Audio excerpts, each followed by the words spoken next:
السلام عليكم، اللهم صل وسلم وبارك عليك يا حبيبي يا رسول الله. النهارده جايه لكم بفيديو جديد، بس بجد فيديو جميل جدا. زي ما انتم شايفين كده طاجن الرز بالخضار ده تحفه، بجد تحفه يعني. طبعا انت لو عندك كوسه وولادك مش بيحبوا ياكلوها مطبوخه وانت مش عاوزه تحشي، لازم تشوف الفيديو ده. طبعا ده معايا حوالي نص كيلو من الكوسه.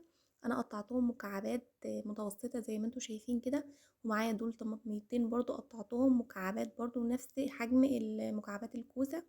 ومعايا ده فلفل ألوان وفلفل أخضر.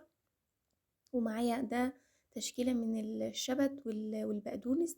ومعايا طبعا بصلاية كبيرة، أنا مقطعاها كده على إيدي. ومعايا مكعب من مرقة الدجاج. ومعايا معلقة كبيرة من الصلصة.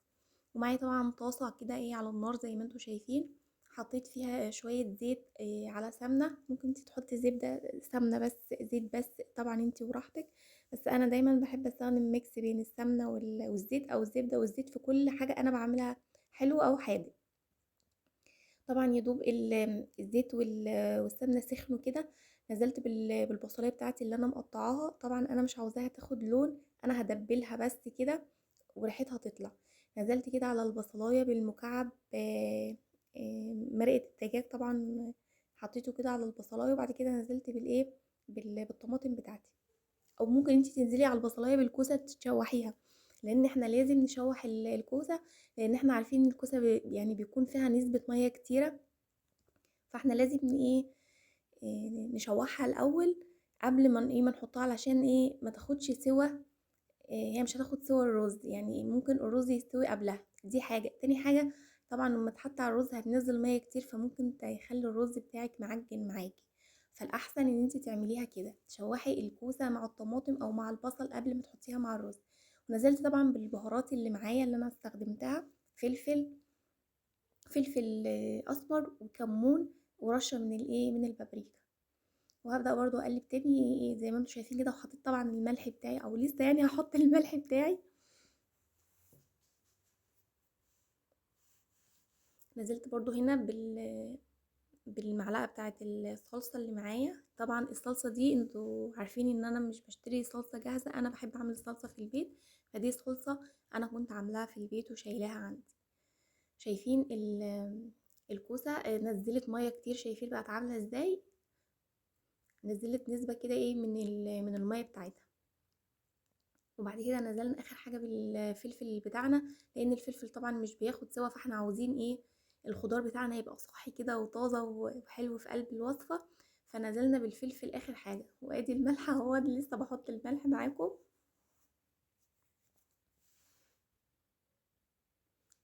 وهقلبه برضو تقليبه بقى كويسه. وبعد كده برضو هنزل بالرز بتاعي. طبعا معايا نص كيلو من الرز، انا كنت غسلاه ومصفياه ما نقعتهوش، مصفيه بس. هبدأ بقى انزل اخلط الرز بكل الخضار اللي معايا. بجد اكلة جميلة جدا. وبعدين فيها طبعا فايدة كتيرة. طبعا الكوسة مفيدة جدا، والفلفل الالوان، وكمان الفلفل الالوان بيديها طعم حلو كده، تحس ان الاكلة مسكرة كده يعني. والبصلاية بتاعتها احنا شوحناها بس، ما يعني ما ادينالهاش لون غامق. هنقلب بقى نخلط كل المكونات دي مع بعضها قبل ما نحطها في الطواجن بتاعتنا. طبعا انتي لو مش عاوزة تحشي بقى ولسه تقوري بقى الكوسة والكلام ده كله، هتعمليها بالطريقة دي. طبعا انت عندك ولادك زي ولادي كده ما بيحبوش ابدا الكوسة المطبوخة، يعني اذا كانت في صينية او اي طريقة تانية هم مش بيحبوها يعني، او حتى كوسة بالبشاميل مش بيرضوا ياكلوها. فانا بعملها لهم بالطريقة دي، او اذا كانت محشي. طبعا انا ضفت الخضره المشكله اللي معانا. قلت لكم ان معايا شبت ومعايا بقدونس، وانت ممكن تستغني عن الخطوه دي. ممكن ما تحطيش خضره ولا بقدونس ولا اي حاجه من دي خالص. دي انا حطيت يعني حاجه بسيطه عشان ما تقلبش معايا على محشي يعني. بس بجد هتفرق في الطعم وفي الريحه كمان. طبعا الوصفه دي انا ما ضفتلهاش توم خالص، انا استخدمت البصل بس. ومعايا الطواجن الصغيره الجميله بتاعتي دي. هحط بس شويه كده من الزيت في القاع، علشان ال- الرز بتاعنا ما يلزقش يعني. وهبدأ بقى اضيف الكمية اللي معايا دي، اقسمها كده على الطاجنين دول.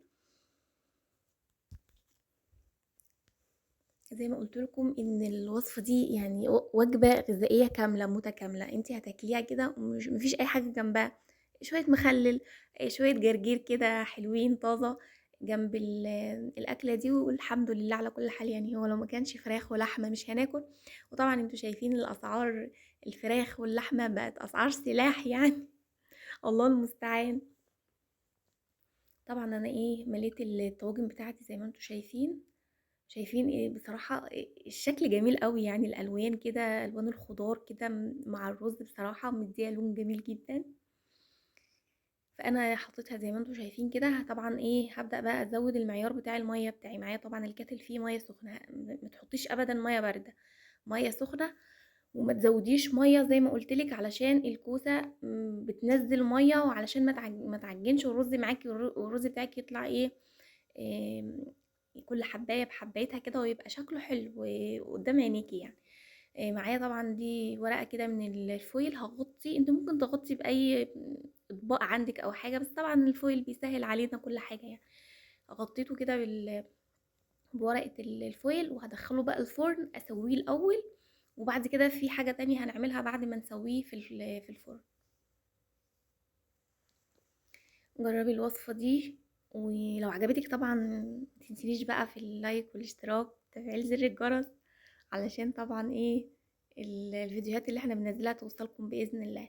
طبعا دخلته الفرن وخرجته. هشيل بقى طبعا ورقة الفول. شايفين هو كده استوى وتمام، بس شكله كده مش عاجبنا. احنا لازم نضيف له تكاية كده، نخلي يعني نديله منظر جمالي اكتر، لان العين طبعا بتاكل قبل البق. هنعمل معانا طبعا كده شوية من الجبنة الموتزاريلا او اي جبن يعني. او مثلا لو عندك قشطة بقى، لو عندك قشطة برضو ممكن تحطي. لو مش موجود او مش متاح عندك الجبنة الموتزاريلا، لو عندك قشطة هتبدأي تحطي برضو على وش الطواجن كده قشطة، زي ما انا حطيت الموتزاريلا بالظبط. فانا ما عنديش قشطة وعندي موتزاريلا، فاستخدمت الموتزاريلا. واحطها طبعا جوه الفرن زي ما انتوا شايفين كده تحت الشواية، يعني 3 دقايق بالظبط. الجبنه بس يا دوب تسيح وما تاخدش، يعني تاخد لون فاتح كده زي ما انتم شايفين، لون اصفر، ما تغمقش معانا لان الجبنه بتتحرق بسرعه. حطينا تحت الشوايه 3 دقايق، وخرجت بالمنظر اللي انتم شايفينه ده. بجد شكلها تحفه، وبجد كان طعمها احلى واحلى. معانا طبعا هنا شويه كده من البقدونس هنحطه بس يعني للتزيين كده على الوش. انت مش حابه تحطي براحتك خالص، هي كده جميله وفله يعني.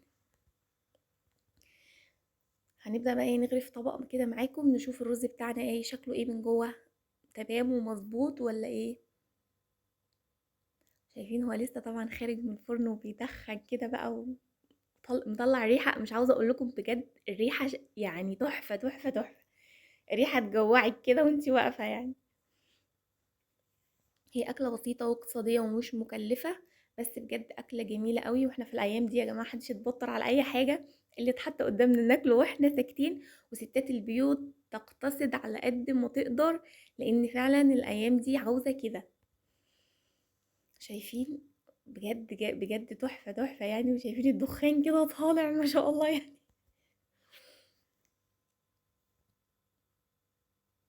وشايفين المطه بقى بتاعت الجبنه الموتزاريلا كده. احنا محطناش جبنه كتير على فكره يعني. انت ممكن بقى لو انت من الاثرياء ممكن تزودي جبنه اكتر من اللي انا حطيتها، بس انا كده يعني الدنيا تمام يعني. طبعا انا جيت اشيله بايدي كده لقيته سخن قوي يعني، فقمت جايبه الفوطه وشايلها بيه. شايفين والله بجد طبق تحفه تحفه بجد يعني. نحط برضو شويه كده من البقدونس للتزيين. أكلة بسيطة بس بجد أكلة حلوة، وقيمتها الغذائية عالية جدا، لأن هي فيها جميع الخضار. والخضار مهم زي البروتين، ما هو مهم برضو الكالسيوم لينا مهم، البروتين كمان مهم. وبكده نكون وصلنا لنهاية الفيديو بتاعنا. يا ريت بقى تشتركوا عندنا في القناة وتفعلوا زر الجرس وتدعمونا كمان باللايك، علشان الفيديو يترفع وتشوفوا يعني ويشوفوا أكتر عدد من الناس. والسلام عليكم ورحمة الله وبركاته.